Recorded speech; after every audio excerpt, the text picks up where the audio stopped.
Finally guys आज हमने अपना पीसी बिल्ड कर लिया और पीसी बिल्ड करने के लिए आपको क्या क्या कंपोनेंट्स चाहिए, क्या क्या चीजें चाहिए होंगी आपको बहुत वाली। तो ये पीसी यार एक बार चेक करो। अली भाई थोड़ा सा इधर आए, पीसी चेक कराएं भाई को, भाइयों को।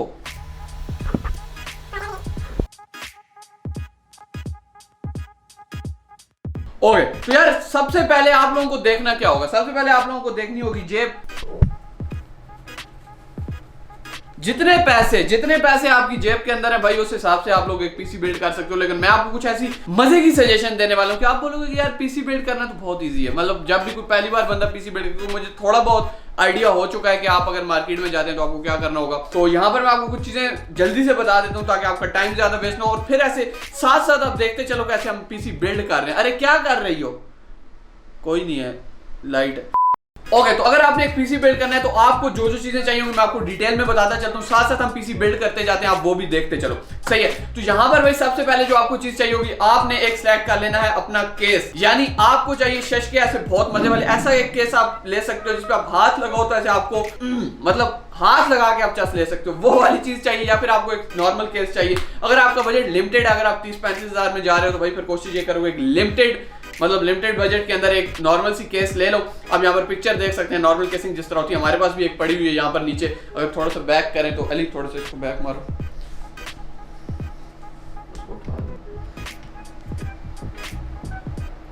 लाश निकली, लिटाना नीचे। एक मिनट इसको ऑफ कर दे। 5 minutes later. तो यहाँ पर आपने सबसे पहले अपना एक केस सिलेक्ट कर लिया। उसके बाद भाईजान आपने अपना सिलेक्ट करना है मदरबोर्ड। अब मदरबोर्ड आपने किस तरह सिलेक्ट करना है, आपने ये देखना है कि आप कौन सा प्रोसेसर और कौन सा जीपीयू उठा रहे हो। ठीक है।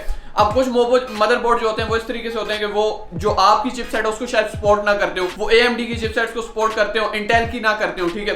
तो आपने जो प्रोसेसर लेना है, फॉर एग्जांपल आप इंटेल का ले रहे हो या AMD का ले रहे हो, आप ये डिसाइड कर लोगे इसके लिए बेस्ट मदरबोर्ड कौन से हैं। फॉर एग्जांपल आप एक उठाते हो Ryzen 5 2600 उठा रहे हो, तो अगर आप इसके लिए ढूंढ रहे हो तो आप ऐसे सर्च मारो, आपको कोई मिल जाएगा टोमाहॉक या आपको Asus Prime B450MA, इस तरह के प्रोसेसर आपको मिल जाएंगे। तो आपने सर्च कर लेना कि भाई ये मुझे मदरबोर्ड चाहिए। मदरबोर्ड सिलेक्ट हो गया। ठीक है। पहले आपने सिलेक्ट तो ये करना है कि आपको चिपसेट कौन सी चाहिए, मदरबोर्ड सिलेक्ट हो गया। उसके बाद आपने कोशिश ये करनी है कि आप जो भी जीपीयू उठा रहे हो आपके वो प्रोसेसर के साथ सही से कंपैटिबल हो। कंपैटिबल से मतलब ये कि ज्यादा बॉटलनेक ना करे। फॉर एग्जांपल आपका जो, मैं आपको सिंपल वर्ड्स में ये समझा देता हूं कि आपका जो प्रोसेसर है वो कैपेबल है 100 FPS निकालने की। वैसे मैं एक बात कर रहा हूं, इसका FPS से ताल्लुक कोई नहीं है। ठीक है। वो 100 FPS निकाल सकता है, 100 फ्रेम पर सेकंड निकाल सकता है। जबकि आपका जो जीपीयू है, आपका ग्राफिक कार्ड है, वो 60 FPS निकाल सकता है। उसमें क्या होगा कि एक बॉटलनेक हो जाएगा, यानी उसकी पावर आपकी 100 की पावर है। सही है।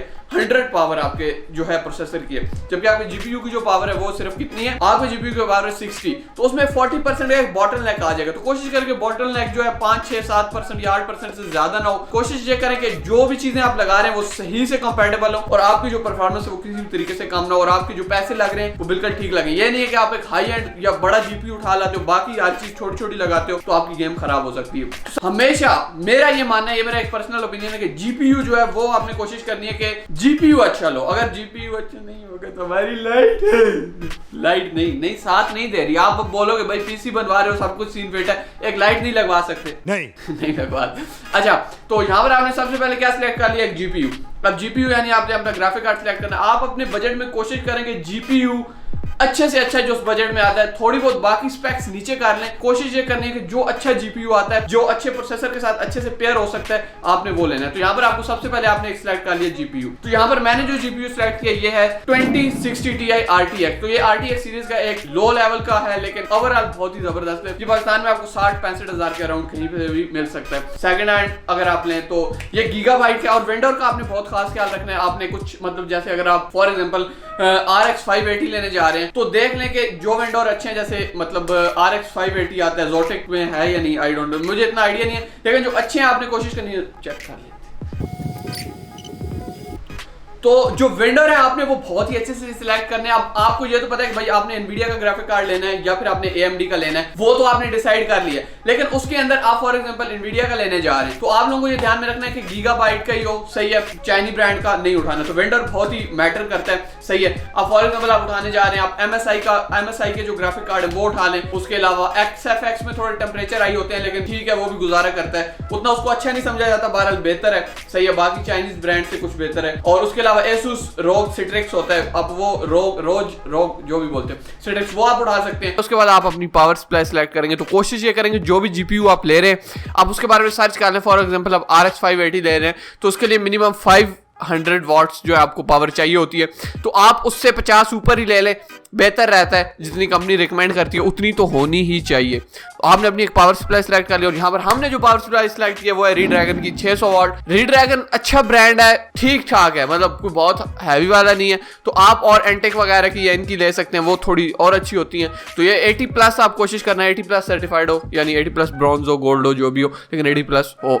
इससे क्या होता है, गेम ऑन रहती है। उसके बाद आप लोगों को एक अपने लिए स्टोरेज डिवाइस भी सिलेक्ट करनी होगी, यानी आप लोग SSD लेना चाहते हो। SSD थोड़ी महंगी होती है। हम लोग जहां पर जो यूज कर रहे हैं वो Hikvision की M.2 SSD जो कि 512 GB है और इसकी प्राइस ऑलमोस्ट 11,000 रुपीज है। लेकिन आप चाहो तो कोई भी और कर सकते हो, यानी अगर आपने टोटे वगैरह देखने हैं, टोटे मीन्स छोड़ो टोटो को, अगर आपने हॉलीवुड मूवीज देखनी है, हम सही साइड पे जाएंगे, तो आप लोग 1000 GB की ले लो। अगर आपको गेम्स खेलनी है तब भी 1000 GB काफी है, बट मतलब 1 TB, तो आप 1 TB काफी है। वरना अगर आप चीजें, जैसे अब मैं यूट्यूबर हूं तो मुझे चाहिए, मैंने अब अभी ली नहीं है, मैंने सिर्फ 512 GB की SSD ली है। लेकिन अगर मुझे, क्योंकि जाहिर सी बात है बहुत सी वीडियोस होती है, मैं चाहता हूँ मेरा जितना भी डाटा है वो स्टोर रहे, तो मैं 6 TB 8 TB 10 TB तक की भी हार्ड ड्राइव होती है, ताकि मेरे जितनी भी वीडियोस बन रही हैं वो सेव रहे, तो मैं वो भी ले सकता हूँ। तो ये आप पे डिपेंड करता है आपके पास कितना बजट है।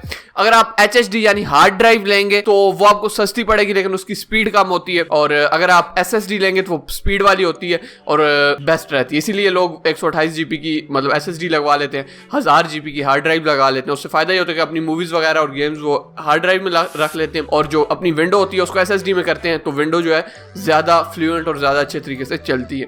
तो ये चीज भी माइंड में रखनी है। उसके बाद कोशिश ये करनी है कि जो VRAM है वो ज्यादा से ज्यादा रहो। VRAM का मतलब ये है कि फॉर एग्जांपल आप RX 580 उठाते हैं तो आपको RX 580 4 GB के बजाय आप 8 GB उठाएं। थोड़ी सी प्राइस में होगा, लेकिन आपके लिए कि रेंडरिंग वगैरह और गेमिंग में आपको VRAM का काफी ज्यादा फायदा हो जाएगा। तो यहाँ पर हम लोग क्या करते हैं, इसी तरह आपने हर चीज सिलेक्ट कर लेनी है, आपका सारा कुछ सिलेक्ट हो चुका है। आपने क्या किया, अपनी रैम सिलेक्ट कर ली, रैम भी कर लें। अगर आपका नॉर्मल आप पीसी बिल्ड कर रहे हैं तो उसमें 8 GB भी काफी है, वैसे 16 GB अच्छी होती है। अगर आप कर लें, आप अपना एडिटिंग वाला वर्क है तो कर लें, सही है। उसके बाद ये सारा कुछ हो गया, अब हम लोग करते हैं अपना पीसी बिल्ड। तो यहाँ पर हमने करना क्या, सबसे पहले भाई अपना केस उठा लो, सही है। आपने अपना केस लिया और साथ ही अपना मदरबोर्ड उठाओ। उस मदरबोर्ड में आपने सबसे पहले चिपसेट लगानी है, और चिपसेट आपने इस तरीके से लगानी है, उस पे फोर्स नहीं डालनी, ठीक है। आपने सिंपली अपनी चिपसेट को एंड पे आपको एक मिल जाएगा, सही है। आपको एक एंड पे ऐसे नोकीला, आपकी जो प्रोसेसर होगा उसके एंड पे आपको एक नोकीला सा वो मिल जाएगा। आपने क्या करना है, उसको उसके अंदर सिंपली रख देना है, और इधर आपको लॉक मिलेगा, लॉक ओपन करें, उसमें रखें प्रोसेसर को और लॉक को बंद कर दें, लॉक लगा दें, लग गया। उसके बाद आपने लेना है थर्मल पेस्ट। थर्मल पेस्ट को आप थोड़ा सा यूं हाथ पे लगाएं या जैसे मर्जी उसके, अगर आपका किसी ऐसी चीज में है कि आपको हाथ पे या किसी चीज पे लगा के उसको लगा लें